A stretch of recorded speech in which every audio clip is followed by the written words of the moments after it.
ધાર્મિક કાર્યો જ્યાં હોય એને સેવા કરવા જતો. જાળના સપ્તાહ ચાલુ હોય તો ગામમાં રોટલા ઉઘરાવતો. રોટલા ઉઘરાવીને છાશ ઉઘરાવીને ત્યાં લઈ જાય અને માણસ જમે.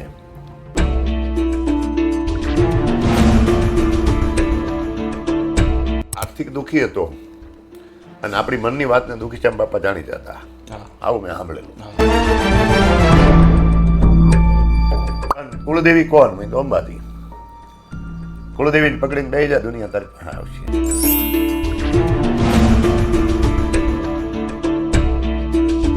તો આટલી બધી મને પ્રેરણા થઈ હતી મા અંબાની કે હું આંખ્યું ઈચ્છું એટલે મારે જ્યાં જવું હોય ને હું જોઈ શકતો. વાહ. જોઈ શકતો અને જોતો.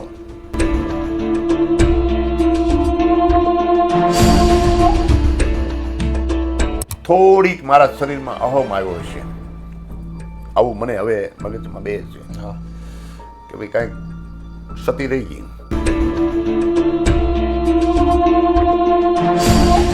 હું જે કાંઈ આગળ ગયો તો રોટલો મારા બા અને બાપુજીનો છે. 100%. એના રોટલાથી જ તે પ્રતાપ આ આપણો છે. આ મને બજરંગદાસ બાપાએ કીધેલું કે આ આપણો છે. અને હજી આજે પણ મને એ પ્રેરણા છે કે ભાઈ એને આપણો કીધો હતી તેનો જ છે. અને આપણો છે એટલે એ વખતનો મને મનમાં એમ થતું કે આપણે સાધુ બનવું. કે મારા તો દીકરાને ઘરે દીકરા છે. હું તો 2005માં જ સાધુ બન્યો. સંસાર સુધીને આવ્યો છું. મેં તો જે કાંઈ છે સંસારમાં જે કાંઈ હોય એ બધું જ કર્યું છે. સિદ્ધરાજભાઈ ક્ષત્રિયનો દીકરો જે સાધુ બન્યો ને એને પોતાએ જ ઊભું કર્યું. વાહ.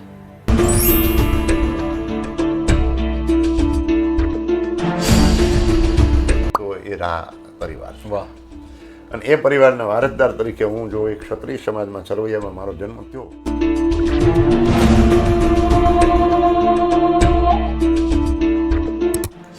જાળનાથથી માય મને મળ્યા. જાળનાથથી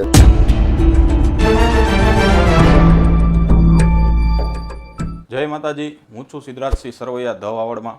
આજે આપણે આવી ગયા છીએ તળાજા તાલુકાના સાંગાણા ગામની અંદર કે જ્યાં પરમ પૂજ્ય વિશ્વવંદનીય સંત 1008 મહામંડલેશ્વર અંબિકા પીઠાધીશ્વર એવા રમજુ બાપુ બિરાજે છે.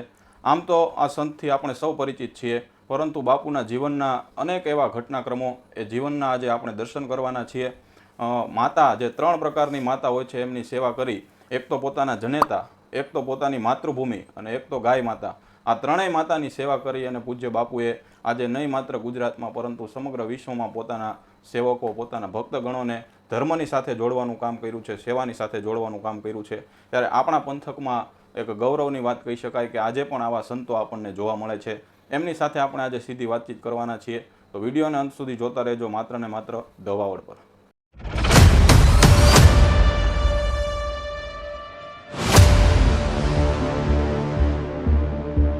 જય માતાજી, જય અંબે બાપુ. જય માતાજી, જય અંબે. આપણે સંવાદની શરૂઆત કરીએ પહેલાં આમ તો શરૂઆતથી મારે તમારા જીવન દર્શન વિશે દર્શકોને બતાવવું છે.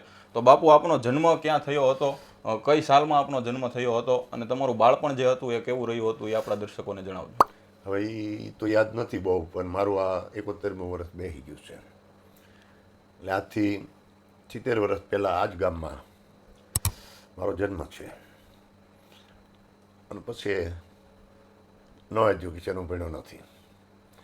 નાનપણથી માતૃસેવાનો ચોક્કસ સ્વાધ્યાયમાં થતો. ધાર્મિક કાર્યો જ્યાં હોય એને સેવા કરવા જતો. જાળના સપ્તાહ ચાલુ હોય તો ગામમાં રોટલા ઉઘરાવતો. રોટલા ઉઘરાવીને છાશ ઉઘરાવીને ત્યાં લઈ જાય અને માણસ જમે. એમાં એક સેવાનો ભાગ આપતો. એમ કરતાં કરતાં બગદાણા થોડની વાડ હતી પહેલાં. અને બજરંગદાસ બાપા આજથી 75 વર્ષ પહેલાં બગદાણા આવ્યા પહેલાં કળમોદરથી સીધા અહીંયા અમારા ભગત બાપુ, મોટા બાપુ અંબા મોડબા એમના હારે અહીં આવેલા. અને અમારા ભેગું 3 ભાઈ, અમારા બાપુની 3 ભાઈઓ, અંબા, કેશુભાઈ, તકુબા મારા બાપુ. બરોબર. ત્યારે એક ભાઈનો જન્મ નહોતો ત્યારે બજરંગદાસ બાપાની કૃપાથી અમે 9 ભાઈઓ કાકા દાદાના થયા. આવી બધી વાત સાંભળી એટલે બગદાણા જવા મળ્યો, ત્યાં સેવા કરવા મળ્યો. પછી કોટડા શક્તિ ઉપાસક, પહેલેથી નાનપણથી અંબાજીનો ઉપાસક હતો, અંબાજીને માનતો. કોટડા અહીંથી ટ્રેક્ટર લઈને જઈ સેવા કરી આખો દિવસ. સાંજે વહી આવી. કરતાં માતાજીની શ્રાવણમાની કૃપાથી નવરાત્રિ હોય તો જૂની કામરોલ બહુસરાજીમાં જાય.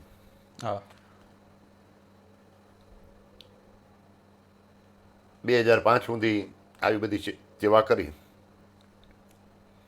2005માં 5મા મહિનાની 8 તારીખે હું ભંડારીયાનો ગાદીપતિ બન્યો. એના પહેલાં હું આર્થિક દુઃખી હતો અને આપણી મનની વાતને દુઃખીચામ બાપા જાણી જતા. આવું મેં સાંભળેલું. એટલે અમારે કાંઈ સીતારામ છે, ભરતસિંહ, કેશુભા, એમના હારે હું ભંડારીયા ગયો. પણ મેં એને રસ્તામાં વાત કરી કે બાપા 3 વાર પૂછે ને કેમ છે તો આપણે પ્રશ્નનો જવાબ દેવો છે, નહીંતર આપણે કંઈ બધું દુઃખીચામ બાપુ હારે દર્શન કરીને વહી આવવું છે. બરોબર. આર્થિક માનસિક બધી રીતે દુઃખી હતો. એમાં બાપા સુઈ ગયેલા, અમે જઈને ઘડીક આરામ કર્યો. બાપા જાગ્યા, પડતાર બેઠા બીડી પીતા હતા. દુઃખીચામ બાપાને દર્શન કરીને ઘડીક થયું એટલે પૂછ્યું કેમ છો? મેં બાપુ તમારી દયા. પાછું બીડી જગવી એને, બીડી પીને પાછું પૂછ્યું કેમ છો? મેં તમારી દયા. ત્રીજી વાર એને કીધું પાછો કહેતો નહીં દુઃખીચામે, ત્રીજી વાર ન પૂછ્યું. બરોબર. એટલે મેં વાત કરી સાંગાણાનો ક્ષત્રિયનો દીકરો છું, 4 ભાઈઓ છે, આ રીતે આર્થિક માનસિક થોડીક પ્રોબ્લેમ છે. અને એટલે એને વાત કરી કે ભાઈ તમારા ગામડા મસાલા વજાના છે, પણ કુળદેવી કોણ? મેં તો અંબાજી. કુળદેવીને પકડીને બે જા, દુનિયા તારી પાસે આવશે. વાહ. આ એનો જવાબ હતો દુઃખીચામ બાપુનો. અને કાં સાંગાણા છોડી દે. સાંગાણા છોડીને ક્યાં જાઓ? 70-80 હજારનું દેવું છે એ વખતે. 2003ની વાત છે. તો કોઈ તને મળી જશે માની કૃપાથી. રોજાને પ્રવીણ કાકા મળ્યા, માર્ગદર્શન આપ્યું અને માતાજીની દયા થઈ.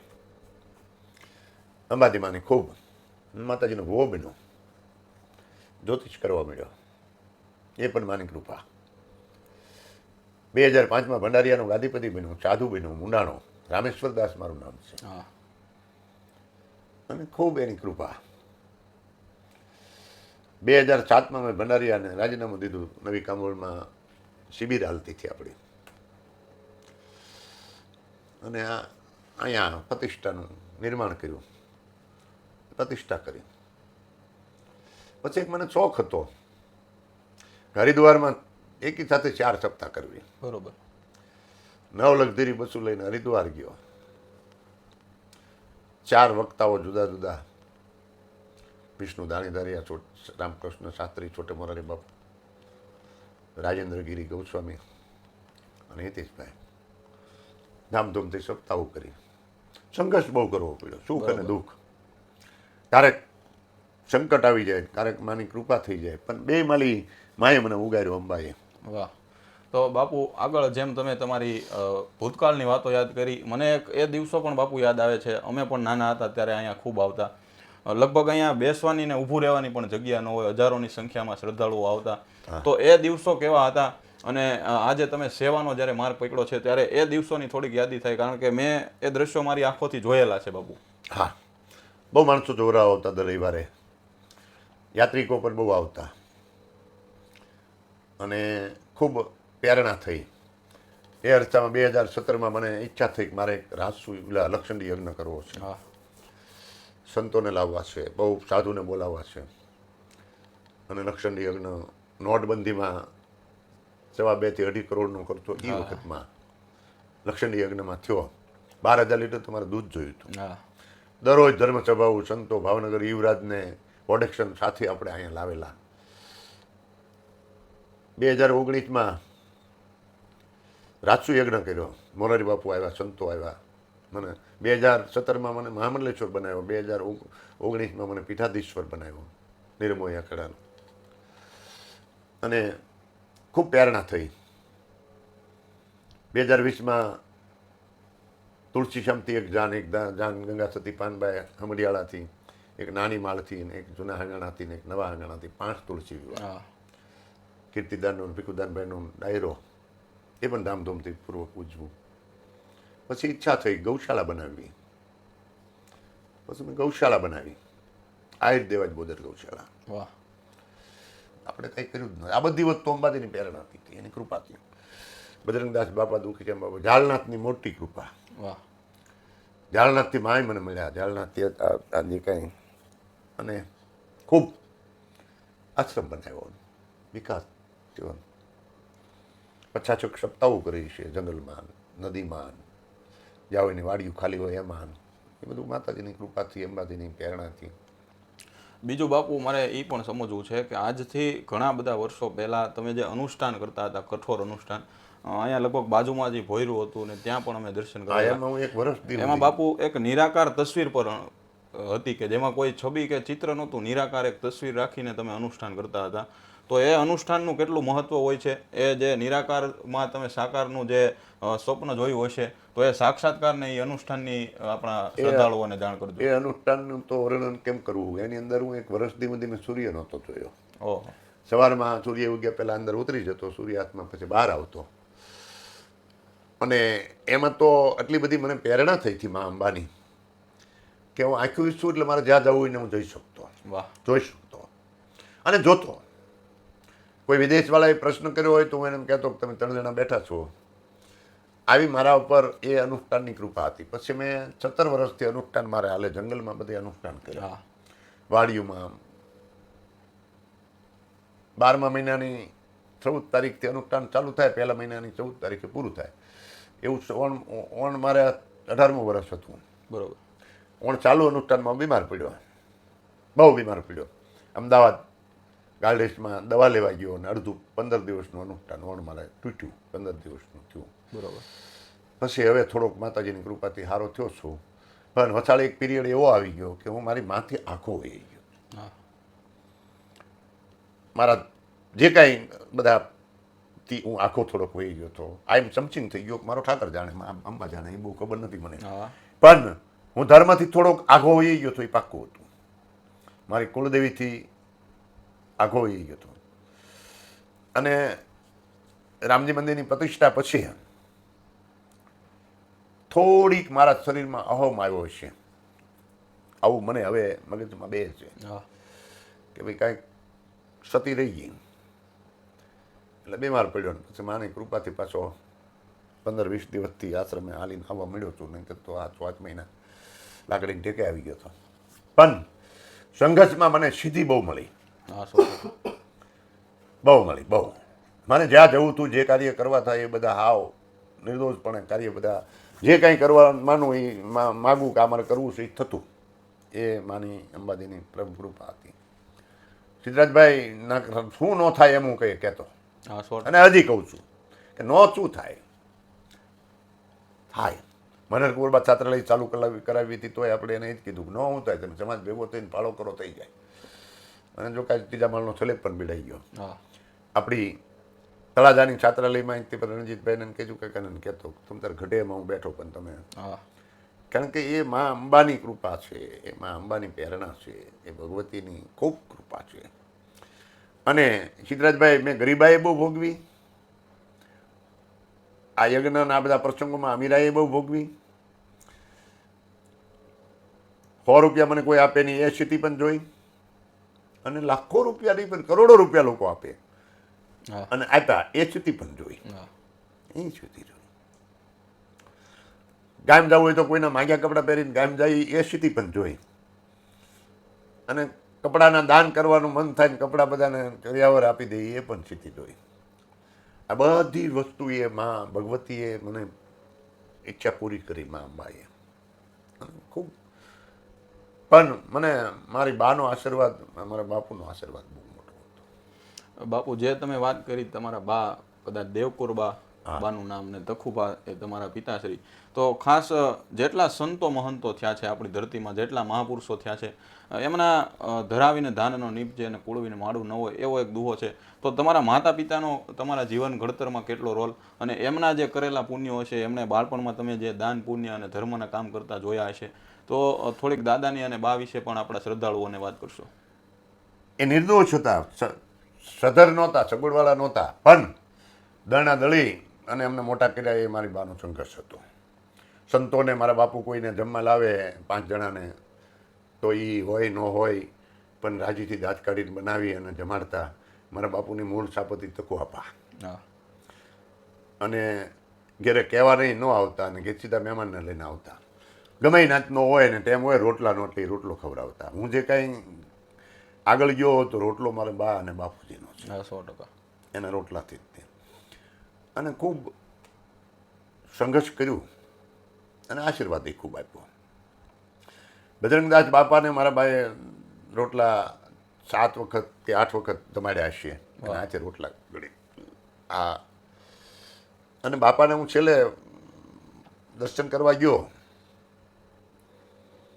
અમે ને પરબતભાઈ ને સહદેવભાઈ ત્રણે રામનવમી હતી ને બગદાણા ગયા અને બજરંગદાસ બાપાનું દર્શન કરવા ગયા. નાના નાના છોકરા હાલીને ગયા અને ત્યારે પ્રતાપ મહારાજે કીધું હતું બજરંગદાસ બાપાને, બાપા તમે છોકરા સાંગાણાથી આવ્યા છો. એટલે અમને પૂછ્યું ભાઈ કોનો દીકરા, એટલે વ્યક્તિગત અમારા મા બાપને ઓળખતા. બાપા અહીંયા રોકાતા બહુ, ઓલા જૂના આંગણામાં રોકાતા, અહીંયા રોકાતા, જીતુભા ભગત ત્યાં ને અહીંયા અંબા ભગત ત્યાં. એટલે પૂછ્યું એટલે ઓલાએ કીધું પરબતભાઈ હું ધીરુભાઈ દીકરો છું થયા, ઓલા સહદેવભાઈ કે હું અજીતભાઈ દીકરો છું. મેં કીધું હું તકુભાઈ દીકરો છું. અંબા ભગતના ભાઈનો. હા પ્રતાપ આ આપણો છે, આ મને બજરંગદાસ બાપાએ કીધેલું કે આ આપણો છે. અને હજી આજે પણ મને એ પ્રેરણા છે કે ભાઈ એને આપણો કીધો હતી તેનો જ છે. અને આપણો છે એટલે એ વખતનો મને મનમાં એમ થતું કે આપણે સાધુ બનવું છે, સાધુ બનવું છે. અને 2005માં હું બન્યો. પણ કૃપા બજરંગદાસ બાપાએ આપણો છે એમ કીધું. અને મારા કાનગુરુ ઉમેદગીરી બાપુ જૂના સાંગાણા, એને મને બહુ મોટી પ્રેરણા કરી. બાપુએ ઉમેદગીરી બાપુએ ખૂબ પ્રેરણા કરી, ખૂબ. એ મારા ગુરુ છે. પણ બીજું બાપુ, જે તમે સંન્યાસની વાત કરી, 2005માં તમે સંન્યાસ લીધો, તો એ સંન્યાસ જે તમે લીધો એ કઈ પરંપરામાં તમે સંન્યાસ લીધો? અને આમાં પણ આપણા ધર્મમાં ઘણા બધા અખાડા હોય છે, ઘણી બધી પરંપરા હોય છે. તો એ જે આખી ઘટના હતી, તમે હરિદ્વારમાં એ સમયે પણ ઉત્સવ કરેલો, તો એ દિવસોની થોડીક શ્રદ્ધાળુઓને જાણ કરજો. હું માલાધારી નિર્મોહી અખાડો વનરાવન ધોબી ઘાટમાં, એ અમારો અખાડો છે. અને નિર્મોહી અખાડામાં હું મુંડાનો રામેશ્વર દાસ સદગુરુ શ્રી દુખીશ્યામ બાપુ મારું એની પ્રેરણાથી, એટલે હું રામદલનો સાધુ છું. બરોબર. માલાધારી નિર્મોહી અખાડામાં મુંડાનો છું. એટલે અમારો અખાડો નિર્મોહી અખાડો, 13 અખાડામાંથી એક અખાડો નિર્મોહી. અને નિર્મોહી અખાડામાં મારું મુંડન કહેવાય અમારામાં. મુંડન થયા પછી હું એકમાં પીઠાધીશ સુધી પહોંચ્યો, પણ એ નિર્મોહી અખાડામાં. એટલે હું નિર્મોહી ગણાવ. બરોબર. રામદલનો સાધુ. બરોબર. બીજું બાપુ, કે જ્યારે તમે સંત તરીકે સંન્યાસ લીધો, ત્યારબાદ આજે ઘણા બધા સંતો હોય છે, પરંતુ બહુ ઓછા એવા સંતો છે કે જેને મહામંડલેશ્વરની પદવી મળી હોય. એમાં 1008 અને ત્યારબાદ એક પીઠાધીશ્વર એટલે એક શક્તિપીઠના જેને સંચાલક કહી શકાય ત્યાં સુધીની પદવીઓ મળી છે. તો એ જુદી જુદી જે ધર્મની પદવીઓ છે, આમ તો ઇતિહાસમાં પણ એના વર્ણન છે. તો મહામંડલેશ્વર, 1008, અંબિકા પીઠાધીશ્વર, આ પદવીઓ જે મળી એનો શું ઇતિહાસ છે અને એ મળી એ પાછળનું કારણ શું હતું? બધી માનવ સેવા અને આ સપ્તાહોના ધાર્મિક પ્રસંગો અને માણસને મદદ કરવામાં ને એમાં જે કૃપા થતી, એટલે અમારા ઉપર અખાડામાંની નોંધ થાય. ગમે કાર્યકર કેમ સારું કામ કરતો હોય, ભાજપમાં હોય, કોંગ્રેસમાં હોય, એની ઘોડે અમારામાં એની યાદી થાય કે ભાઈ આ પીઠાધીશ લાયક છે અને પીઠાધીશ બનાવો. સાધુ સંતોને સન્માન આપે છે, સાધુ સંતોને ભેટ પૂજા આપે છે, સાધુ સંતોને બોલાવે છે, અહીંયા મોટા માહોલ કરે છે. આવું બધું કરતા હોય એટલે એને ઉપર લેવલે એની નોંધ થાય. અને ઉપર લેવલથી આચાર્યો અમારા પછી નિર્ણય કરે કે આને બનાવો. બરોબર. આ 5 સાધુને રાખી બોલાવી શકશે, 5 સાધુને હાંચવી શકશે, 5 સાધુને ભેટ પૂજા આપી શકશે. એનો ઇતિહાસ.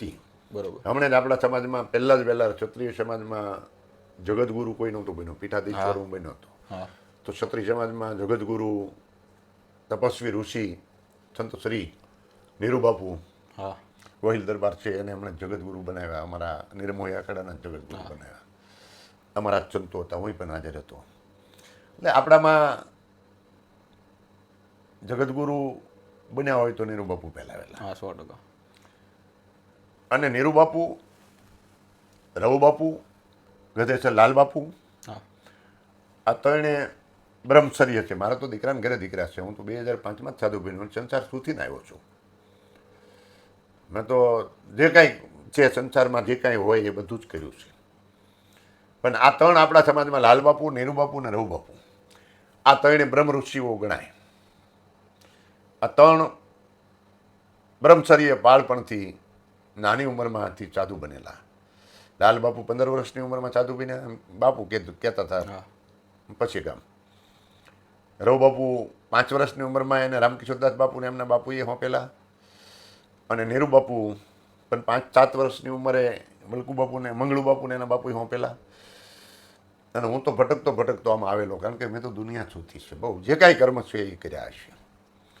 છતાં જો આજે બધાને યાર મારું નામ હોય એ અંબાની કૃપા. વાહ. જેમ આપણા ભજનોની કડી છે કે સંતને સંતપણા નથી મફતમાં મળતા, આમ તો બાપુ ભક્તિ છે એને પણ ખાંડાની ધાર કીધી છે. હા. તો સંન્યાસ લીધા પછી પણ અનેક સંઘર્ષો કરવા પડ્યા છે, કારણ કે સંન્યાસ લઈ અને પછી સીધું ગાદી મળી જાય એવું પણ ના, નથી ના. હોતું. તો એ સંન્યાસ જીવન પણ સંઘર્ષમય રહ્યું હોય છે. તો એના કોઈ એવા સંઘર્ષના દિવસો યાદ આવતા હોય, ભક્તિમાં ક્યારેક ભગવાને પરીક્ષા લીધી હોય, તો એકાદી એવી ઘટનાની યાદી કરો જેથી ભક્તોને પ્રેરણા મળે. સિદ્ધરાજભાઈ ક્ષત્રિયનો દીકરો જે સાધુ બન્યો ને એને પોતાએ જ ઊભું કર્યું. વાહ.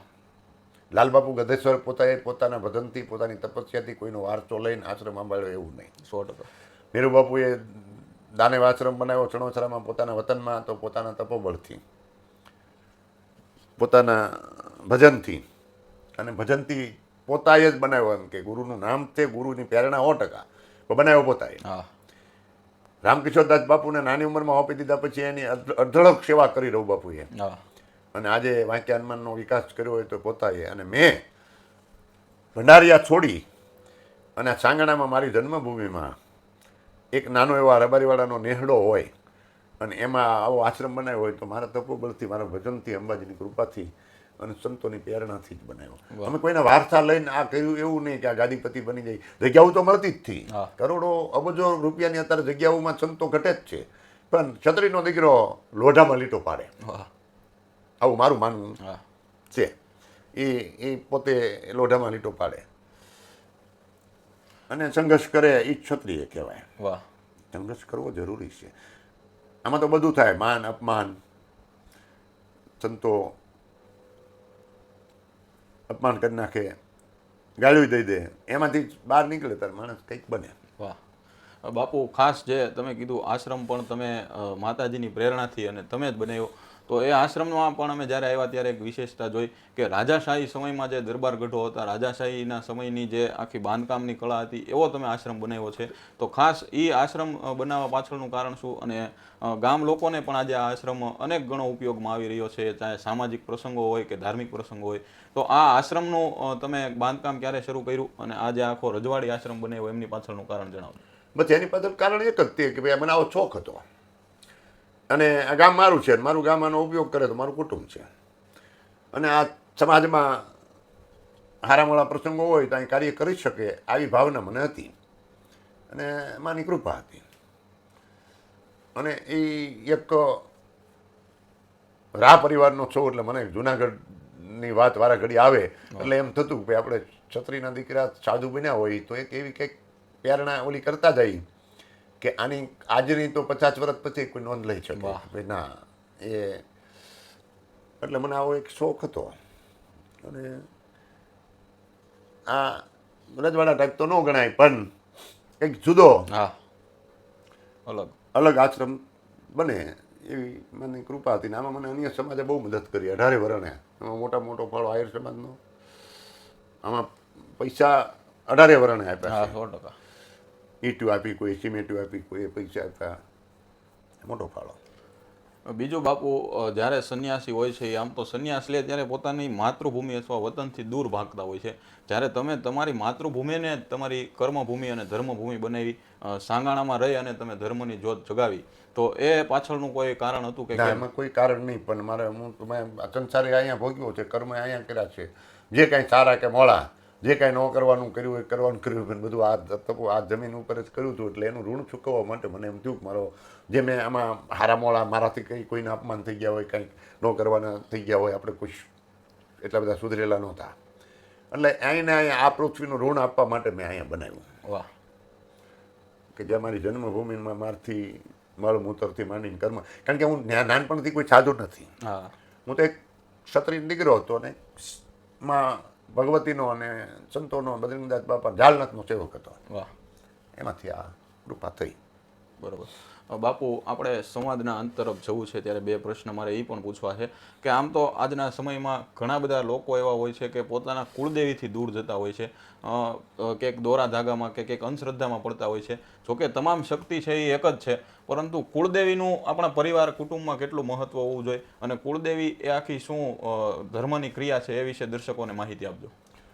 હર વસ્તુ, હર વ્યક્તિ, દેવી પૂજકથી માંડી બ્રાહ્મણ સુધી 18 વર્ષ પોતાનું પુત્ર અને કુળદેવી એ મહત્વ મા બાપ જેટલું હોવું જોઈએ. હા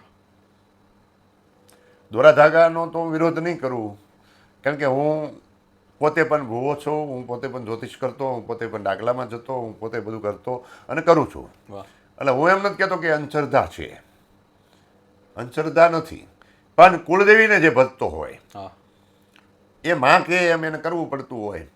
અને કુળદેવી જેનો કુળદેવીનો જે ભૂવો હોય ને કુળદેવીને માનતો હોય તો કુટુંબ દુઃખી હોય ને એની પાસે પ્રશ્ન લઈને આવે, અન્ય સમાજ પ્રશ્ન લઈને આવે તો એને જવાબ આપવો પડે કે ભાઈ તમને આમ છે, તમારા પિતૃનું છે, તમારા આમ છે, તમારા આમ છે. એ કોઈ અંધશ્રદ્ધા નથી. હા એ જેમ ભાગવતમાં મહાભારતમાં કે પુરાણોમાં 18 પુરાણમાં વેદવ્યાસે લખ્યું છે એમાં એવી પ્રેરણા છે જ તે કે ભાઈ રામાયણમાં દશરથ રાજા રામને લંકામાં દર્શન દે અને લંકામાં રામ પૂછે પિતા આપને મોક્ષ નથી મળ્યો કે નહીં.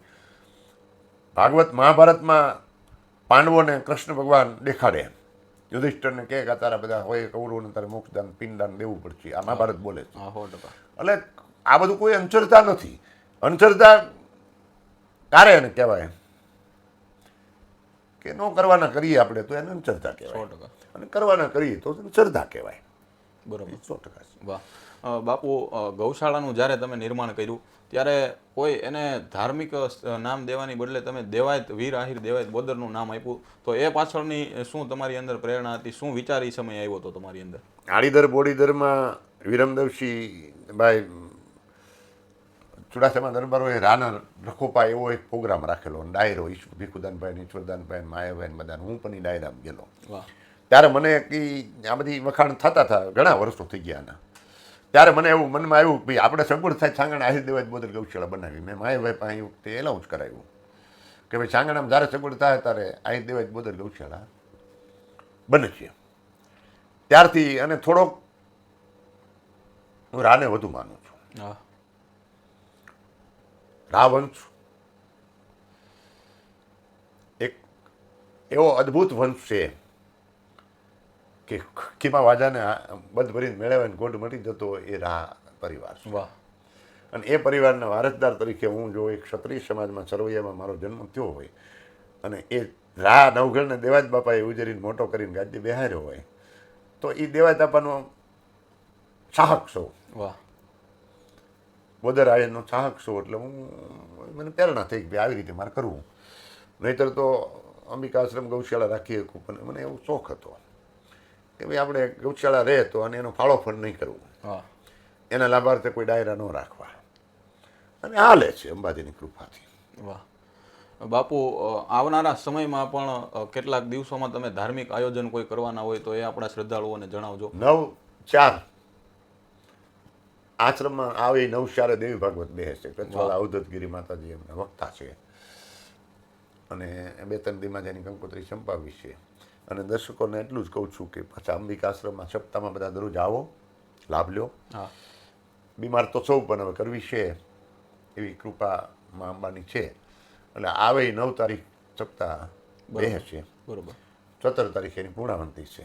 બરોબર બાપુ આપણે સંવાદનો અંત કરવો છે ત્યારે ગુરુ વચન કેટલાક શ્રદ્ધાળુઓ એવા પણ છે કે જ્યારે તમારી તબિયત સારી નહોતી, કદાચ તમને મળી ન શકાય હોય, તો આપણા જે શ્રદ્ધાળુઓ છે, જે તમારા સેવકો છે, એમને ગુરુ વચન સંદેશો કોઈ આપવા માંગતા હોય તો એ આપણા ધ વાવડના માધ્યમથી તમે શ્રદ્ધાળુઓ. ના, એમાં શું છે, આ દુનિયા માનતી હોય, હર વ્યક્તિને માનતી હોય, હા એટલે એનો સંદેશો બીજો તો કાંઈ એટલો નથી આપતો. પણ હવે મને સારું છે, હા અંબાજીની કૃપા છે, અને 6-7 મહિનાથી કોઈ બહુ શ્રદ્ધાળુઓને મળ્યો નથી, હા મળી શક્યો નથી.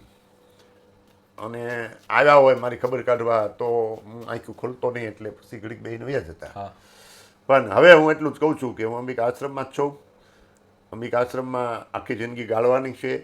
સાંજે ગૌશાળાએ વહી જવાનું, આખો દિવસ આશ્રમમાં બહાર આ પ્રસંગોમાં જવાનું હોય, ક્યાંક સપ્તાહ હોય, ક્યાંક કંઈક હોય, હા આમંત્રણ હોય તો એમાં પ્રસંગમાં જવાનું. પણ આવીને અહીં આવવાનું, સવારમાં ગૌશાળાથી હાલીને અહીં આવું છું અને આખો દિવસ અહીં રહું છું, અહીં જમું છું. અહીં અન્નક્ષેત્ર પણ હવે ચાલુ પાછું થઈ ગયું છે. વાહ અને કોઈ દાઈભાઈ આવે તો એને જમાડી અને માની કૃપા આવે રસોઈ ટૂંક સમયમાં રાખી લઈશું. અને હવે નિષ્ઠા કાલથી એવી ગઈકાલથી એવી કરી છે માના ચરણોમાં કે હવે જિંદગી જેટલી જીવાય એટલી અંબિકા આશ્રમમાં જીવવી છે. વાહ ભજન કરીને આનથી માળા કરું છું. વાહ જય અંબે, જય અંબે, જય અંબે.